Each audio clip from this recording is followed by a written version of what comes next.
As Christians, we ought not to engage in any employment upon which we cannot conscientiously ask the blessing of the Lord. Do you, my sisters, in the needless work you put upon your garments, feel a clear conscience? Can you, while perplexing the mind over ruffles and bows and ribbons, be uplifting the soul to God in prayer that He will bless your efforts? The time spent in this way might be devoted to doing good to others and to cultivating your own minds. Many of our sisters are persons of good ability, and if their talents were used to the glory of God, they would be successful in winning many souls to Christ. Will they not be responsible for the souls they might have saved had not extravagance in dress and the cares of this world so crippled and dwarfed their God-given powers that they felt no burden of the work? Satan invented the fashions in order to keep the minds of women so engrossed with the subject of dress that they could not think of but little else. The duties devolving upon mothers to bring up their children in the nurture and admonition of the Lord cannot be discharged while they continue their present manner of dress. They have no time to pray or to search the Scriptures that they may understand the truth and teach it to their children. It is not only the privilege but the duty of everyone to increase daily in the knowledge of God and the truth. But Satan's object is gained if he can invent anything which shall so attract the mind that this cannot be the case. The reason why so many are not desirous of attending prayer meeting and of engaging in religious exercises is that their minds are devoted to other things.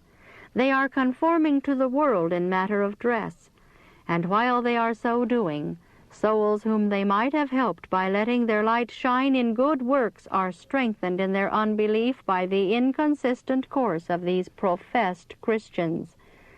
God would be pleased to see our sisters clad in neat, simple apparel and earnestly engaged in the work of the Lord. They are not deficient in ability, and if they would put to a right use the talents they already have, their efficiency would be greatly increased.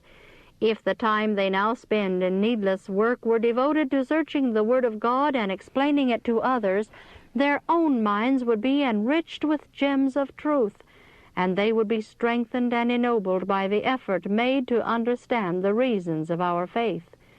Were our sisters conscientious Bible Christians, seeking to improve every opportunity to enlighten others, we should see scores of souls embracing the truth through their self-sacrificing endeavors alone.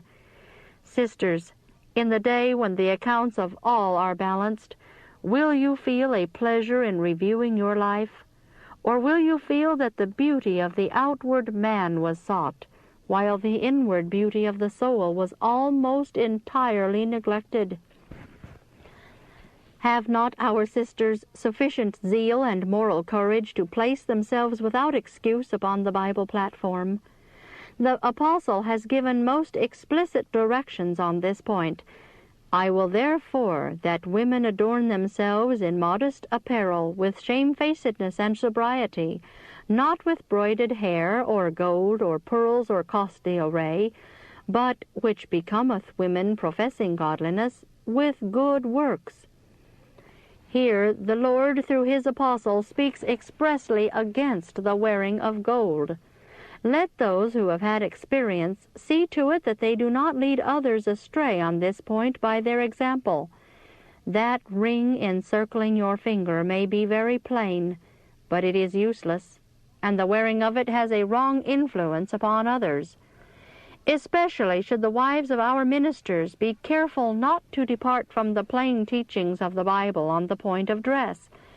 Many look upon these injunctions as too old-fashioned to be worthy of notice, but He who gave them to His disciples understood the dangers from the love of dress in our time and sent to us the note of warning.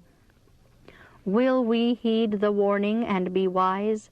Extravagance in dress is continually increasing. The end is not yet.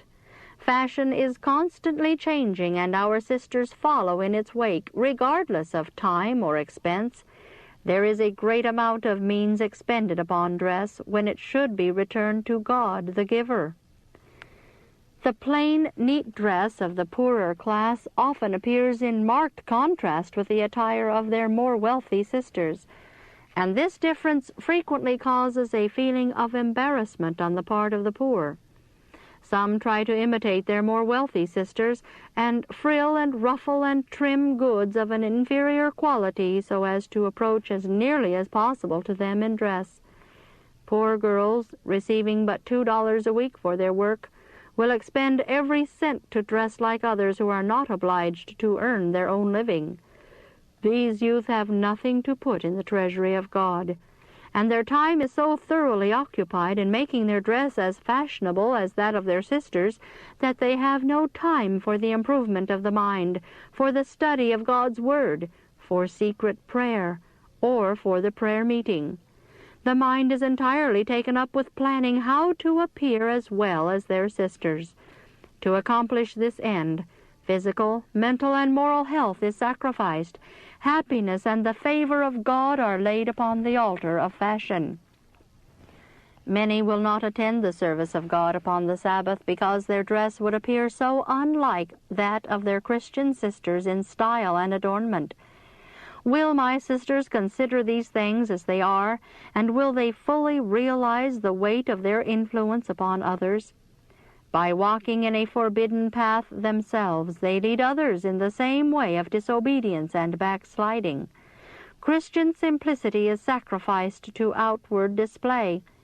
My sisters, how shall we change all this?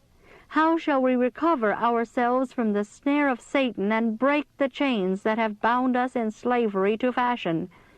How shall we recover our wasted opportunities? How bring our powers into healthful, vigorous action? There is only one way, and that is to make the Bible our rule of life. All should work earnestly to do good to others, watch unto prayer, take up the long-neglected cross, and heed the warnings and injunctions of Him who has said, "Whosoever will come after me, let him deny himself and take up his cross and follow me." My Christian sisters, face the mirror, the law of God, and test your course of action by the first 4 commandments. These explicitly define our duty to God. He claims the undivided affections, and anything which tends to absorb the mind and divert it from God assumes the form of an idol. The true and living God is crowded out of the thoughts and heart, and the soul temple is defiled by the worship of other gods before the Lord. "Thou shalt have no other gods before me," says the commandment. Let us search the heart, compare the life and character with the statutes and precepts of Jehovah, and then seek diligently to correct our errors. The last 6 commandments specify the duties of man to his fellow man. Here are brought to view solemn obligations which are trampled upon every day by professed commandment keepers. Those who have been enlightened by the grace of God, who have been adopted into the royal family, ought not always to be children in the work of the Lord. If they wisely improve upon the grace given, their capacity will increase and their knowledge become more extensive, and they will be entrusted with a still greater measure of divine power. In putting forth earnest, well-directed efforts to bring their fellow men to a knowledge of the truth, they will become strong in the Lord, and for working righteousness on the earth they will receive the reward of eternal life in the kingdom of heaven. This is the privilege of our sisters. And when we see them using God's time and money in needless display of dress, we cannot but warn them that they are breaking not only the first 4, but the last 6 commandments. They do not make God the supreme object of their worship, neither do they love their neighbor as themselves. Christ is our example. We must keep the pattern continually before us and contemplate the infinite sacrifice which has been made to redeem us from the thraldom of sin. If we find ourselves condemned as we look into the mirror, let us not venture further in transgression, but face right about and wash our robes of character in the blood of the Lamb, that they may be spotless. Let us cry, as did David, "Open thou mine eyes, that I may behold wondrous things out of thy law." Those to whom God has entrusted time and means that they may be a blessing to humanity, but who have squandered these gifts needlessly upon themselves and their children, will have a fearful account to meet at the bar of God. For behold, the day cometh that shall burn as an oven, and all the proud, yea, and all that do wickedly shall be stubble. And the day that cometh shall burn them up, saith the Lord of hosts, that it shall leave them neither root nor branch. The unbelieving world will soon have something to think of besides their dress and appearance, and as their minds are torn from these things by distress and perplexity, they have nothing to turn to. They are not prisoners of hope, and therefore do not turn to the stronghold. Their hearts will fail them with repining and fear. They have not made God their refuge, and He will not be their consolation. He will laugh at their calamity and mock when their fear cometh. Those among Sabbath keepers who have yielded to the influence of the world are to be tested. The perils of the last days are upon us, and a trial is before the professed people of God which many have not anticipated. The genuineness of their faith will be proved. Many have united with worldlings in pride, vanity, and pleasure-seeking, flattering themselves that they could do this and still be Christians. But it is such indulgences that separate them from God and make them children of the world. Christ has given us no such example. Those only who deny self and live a life of sobriety, humility, and holiness are true followers of Jesus, and such cannot enjoy the society of the lovers of the world. Many dress like the world in order to have an influence over unbelievers, but here they make a sad mistake. If they would have a true and saving influence, let them live out their profession, show their faith by their righteous works, and make the distinction plain between the Christian and the worldling. The words, the dress, the actions should tell for God. Then a holy influence will be shed upon all around them, and even unbelievers will take knowledge of them that they have been with Jesus.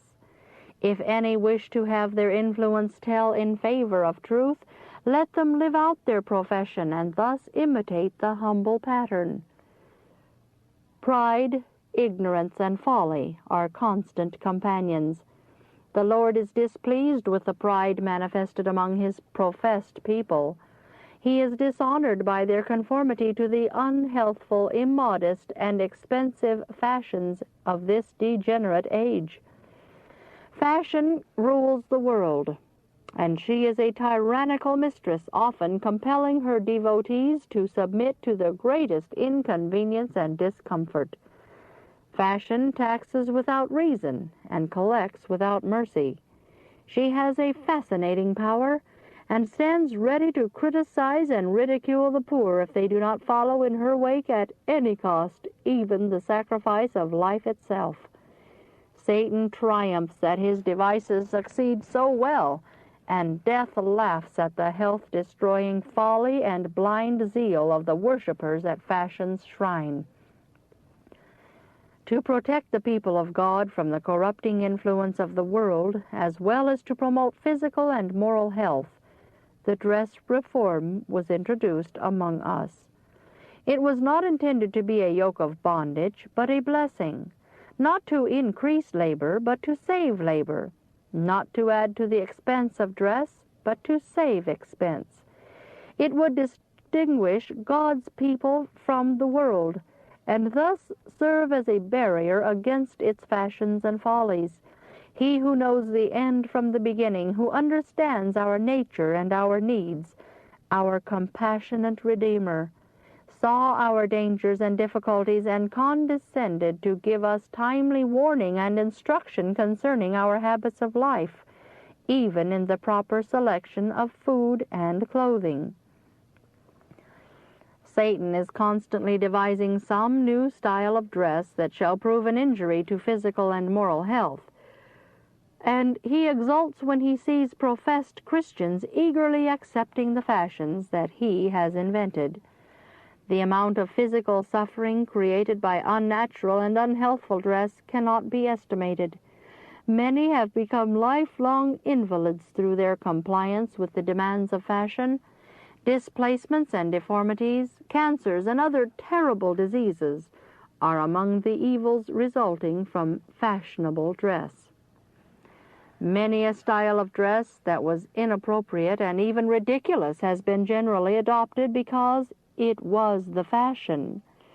Among these pernicious fashions were the large hoops, which frequently caused indecent exposure of the person.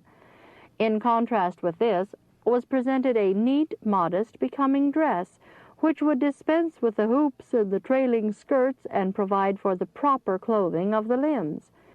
But dress reform comprised more than shortening the dress and clothing the limbs. It included every article of dress upon the person. It lifted the weights from the hips by suspending the skirts from the shoulders. It removed the tight corsets which compressed the lungs, the stomach, and other internal organs, and induced curvature of the spine and an almost countless train of diseases. Dress reform proper provided for the protection and the development of every part of the body. To those who consistently adopted the reformed dress, appreciating its advantages and cheerfully taking their position in opposition to pride and fashion, it proved a blessing. When properly made, it was a becoming and consistent dress, and recommended itself to persons of candid mind, even among those not of our faith. The question may be asked, why has this dress been laid aside? And for what reason has dress reform ceased to be advocated? The reason for this change I will here briefly state. While many of our sisters accepted this reform from principle, others opposed the simple, healthful style of dress which it advocated. It required much labor to introduce this reform among our people. It was not enough to present before our sisters the advantages of such a dress and to convince them that it would meet the approval of God. Fashion had so strong a hold upon them that they were slow to break away from its control, even to obey the dictates of reason and conscience.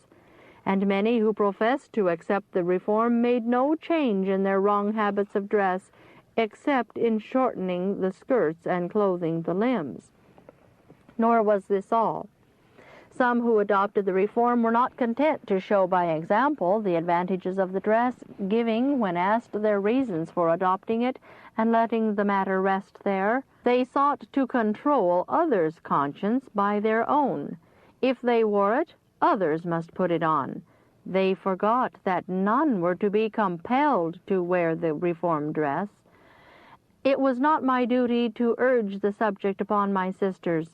After presenting it before them as it had been shown me, I left them to their own conscience. Reformatory action is always attended with sacrifice. It demands that love of ease, selfish interest, and the lust of ambition be held in subjection to the principles of right. Whoever has the courage to reform must encounter obstacles. He will be opposed by the conservatism of those whose business or pleasure brings them in contact with the votaries of fashion, and who will lose caste by the change. Many unhappy feeling was created by those who were constantly urging the reform dress upon their sisters.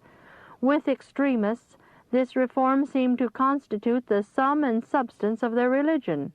It was the theme of conversation and the burden of their hearts, and their minds were thus diverted from God and the truth. They failed to cherish the Spirit of Christ and manifested a great lack of true courtesy. Instead of prizing the dress for its real advantages, they seemed to be proud of its singularity. Perhaps no question has ever come up among us which has caused such development of character as has the dress reform. While many of the young adopted this dress, some endeavored to shun the cross by indulging in extra trimmings, thus making it a curse rather than a blessing. To those who put it on reluctantly from a sense of duty, it became a grievous yoke. Still others, who were apparently the most zealous reformers, manifested a sad lack of order and neatness in their dress. It was not made according to the approved pattern. Some would have a variety suit, dress of one material, skirt of another, and pants of still another. Others wore the skirt very long, so that only about an inch of the pants could be seen, thus making the dress ill-proportioned and out of taste. These grotesque and untidy costumes disgusted many who would have been pleased with the reformed dress proper. Some were greatly troubled because I did not make the dress a test question, and still others because I advised those who had unbelieving husbands or children not to adopt the dress reform, as it might lead to unhappiness that would counteract all the good to be derived from its use. For years I carried the burden of this work and labor to establish uniformity of dress among our sisters. In a vision given me at Battle Creek, January 3, 1875, I was shown the state of things which I have here represented, and that the wide diversity in dress was an injury to the cause of truth. That which would have proved a blessing if uniformly adopted and properly worn had been made a reproach, and in some cases even a disgrace. Some who wore the dress sighed over it as a heavy burden. The language of their hearts was, "Anything but this. If we felt free to lay off this peculiar style, we would willingly adopt a plain, untrimmed dress of ordinary length. The limbs could be as warmly clothed as before, and we could secure all the physical benefits with less effort. It requires much labor to prepare the reformed dress in a proper manner." Murmuring and complaining were fast destroying vital godliness. I had no burden of testimony on the subject of dress. I made no reference to it in any way, either to advocate or to condemn. It was the Lord's purpose to prove His professed people and reveal the motives of their hearts. At camp meetings I seldom had anything to say upon the subject. I avoided all questions and answered no letters. 1 year ago the subject of dress was again presented before me. I saw that our sisters were departing from the simplicity of the gospel. The very ones who had felt that the reformed dress required unnecessary labor, and who claimed that they would not be influenced by the spirit of the world, had now taken up the fashions they once condemned. Their dresses were arranged with all the unnecessary adornments of worldlings in a manner unbecoming to Christians, and entirely at variance with our faith. Thus has been developed the pride of heart indulged by a people that profess to have come out from the world and to be separate. Inspiration declares that the friendship of the world is enmity with God, yet His professed people have expended their God-given time and means upon the altar of fashion. Our people have been steadily retrograding in the work of reform. Wisdom and judgment have seemed paralyzed. Selfishness and love of display have been corrupting the heart and deteriorating the character. There is a growing disposition to sacrifice health and the favor of God upon the altar of ever-changing, never-satisfying fashion. There is no style of dress more appropriate to be worn at the sanitarium than the reformed dress. The idea entertained by some that it would detract from the dignity or usefulness of that institution is a mistake. It is just such a dress as one would expect to find there, and should not have been discarded. In this suit, the helpers could perform their work with far less effort than is now required. Such a dress would preach its own sermon to the devotees of fashion.